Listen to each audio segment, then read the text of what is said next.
నాగార్జున సాగర్, నేలకొండపల్లి బౌద్ధ స్తూపాలు ఒక్కటేమిటి, తెలంగాణ తల్లి ఒడిలో ఇలాంటి అపురూప చిత్రాలు ఎన్నో. అలాంటి ప్రదేశాలని పర్యాటక ప్రాంతాలుగా రూపుదిద్దితే భావితరాలు కూడా వాటిని కాపాడుకుంటాయి. ఇంతటి ఘనమైన ఆశయంతో రాష్ట్రంలో పర్యాటక రంగాన్ని ప్రోత్సహించేందుకు నూతన విధానాన్ని రూపొందించుకు చర్యలు తీసుకుంటున్నాం.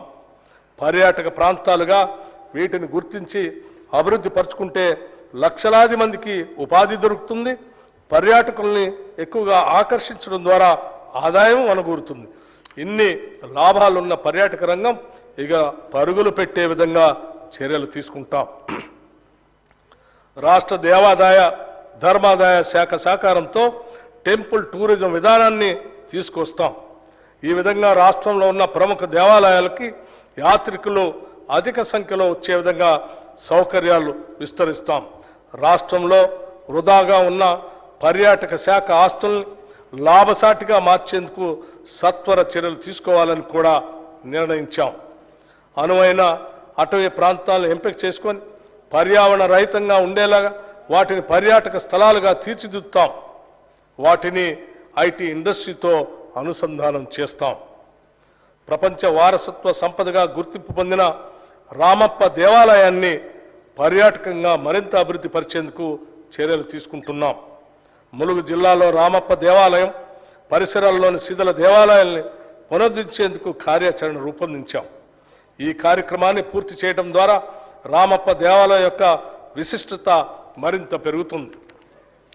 ప్రభుత్వం ఇప్పటికే ప్రకటించిన విధంగా ఇక నుంచి నంది అవార్డుని గద్దర్ అవార్డు పేరుతో చిత్ర మరియు టీవీ కళాకారులకి అందజేయబోతున్నాం. ప్రజా యుద్ధ నౌక గద్దర్ అన్నకు ఇది మేమిచ్చే నివాళి. గద్దర్ అన్నను గౌరవించుకోవటం అంటే తెలంగాణ సంస్కృతిని ప్రగతిశీల భావజాలంతో సమాజాన్ని చైతన్యపరిచే ప్రజా కవులని, ప్రజా గాయకుల్ని గౌరవించుకోవటమే. అందుకే ఇక నుంచి గద్దర్ అవార్డులు తెలంగాణ కళాకారుల కీర్తి పతాకను ప్రపంచానికి చాటి చెప్తాయి. రాష్ట్రంలోని వివిధ అసెంబ్లీ నియోజకవర్గాల పరిధిలో సత్వర అభివృద్ధి సాధించేందుకు ప్రజా అవసరాలను గుర్తించి ఎమ్మెల్యేలు, ఎమ్మెల్సీలు, సంబంధిత మంత్రులు తగిన చర్యలు తీసుకోవడానికి వీలుగా అవసరం మేరకు నిధులు అందుబాటులో ఉంచుతున్నాం. నియోజకవర్గ అభివృద్ధి కార్యక్రమం కింద గత ప్రభుత్వం నిధులు కేటాయించడమే కానీ అవసరం మేరకు విడుదల చేయలేదు. ఇక నుంచి ఆ పరిస్థితి లేకుండా ప్రభుత్వం చర్యలు తీసుకుంటుంది. రాష్ట్రంలో శాంతి భద్రతలను పరిరక్షించడం మా ప్రభుత్వ ప్రథమ కర్తవ్యం.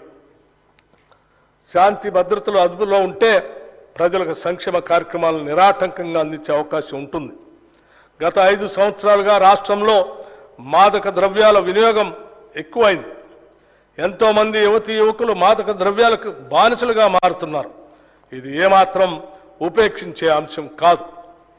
అందుకే రాష్ట్రంలో మాదక ద్రవ్యాల అక్రమ రవాణాపై ఉక్కుపాదం మోపుతున్నాం. రాష్ట్రంలో గత నెల రోజులుగా మన పోలీసులు, ఆబ్కారీ అధికారులు దాడుల్లో పెద్ద మొత్తంలో పట్టుకున్న గంజాయి మరియు ఇతర మాదక ద్రవ్యాలే మా కార్యాచరణకు నిదర్శనం.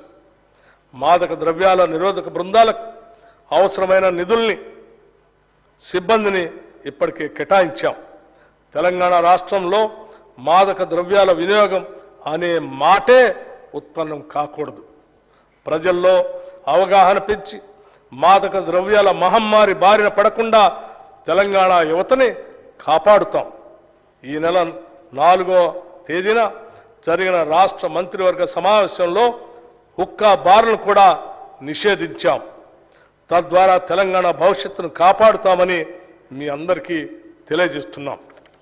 ఎంతో కాలం పెండింగ్లో ఉన్న నూతన హైకోర్టు సముదాయానికి 100 ఎకరాల స్థలాన్ని కేటాయించడమైనది. న్యాయ వ్యవస్థ పటిష్టతకు మేము తీసుకుంటున్న ఈ చర్యతో దేశం మొత్తం తెలంగాణ వైపు చూస్తుందనటంలో సందేహం లేదు.